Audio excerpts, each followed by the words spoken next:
around to chopping down the old animal pens since we no longer need them. Considering this is hardcore, I want to keep enchanting my gear, so I made a trip to the Nether once again to mine quartz until I was level 30. While I was mining, I spotted a fortress which I would love to explore. Before I take it on, I went back to the overworld and enchanted my sword. I ended up getting sharpness 4 and looting 3, which is awesome. I'm feeling more confident with a better sword now, so I went back to the fortress. After exploring for a while, I found a blaze spawner, so I took a few minutes to get blaze rods. Since I have looting 3 on my sword, I got a bunch in no time. I continued looking around and collected all of the loot that I could find. Along the way, I saw some magma cubes, so I killed them for their cream. We can make fire resistance potions with these, which will make future nether trips a lot less risky. In order to brew potions though, I'll need some nether wart, so I continued exploring until I eventually found some. This has been a super productive adventure, but before I do something dumb and die, I decided to head back home.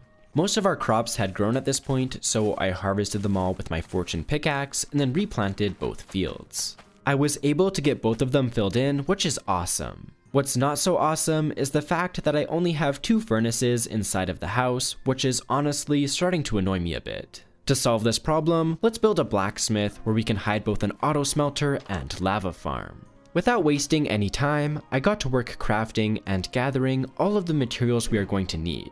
It took a while, but we should have all the materials that we need now. I got to work building, beginning with a foundation made of tough blocks. For the second floor, I used stripped spruce beams for that Tudor style look, then filled in the rest of the walls with a mix of oak, birch, and bamboo.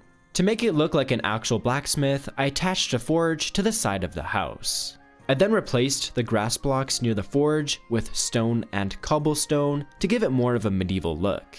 To bring the build to life, I added a magma block to resemble hot coals in the forge. Next, I placed a smithing table, an anvil, and an armor stand, which all fit the blacksmith theme perfectly. Since the covered area on the side of our starter house was still empty, I added a few extra details there as well. The other side of the blacksmith was still looking a little bland, so I added oak leaves for a nice pop of color.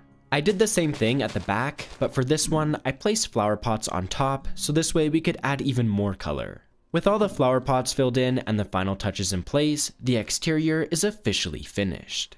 Moving straight inside, I got started on the interior by fixing up the walls and getting the ceiling in place. I heard a wandering trader outside while building, and after checking out his trades, I saw he was offering a mangrove propagule. I'd love to get my hands on one of these, so I ran over to the nearby village and traded sticks with the Fletcher again. Using the emeralds, I traded for the propagule and then planted it behind the barn.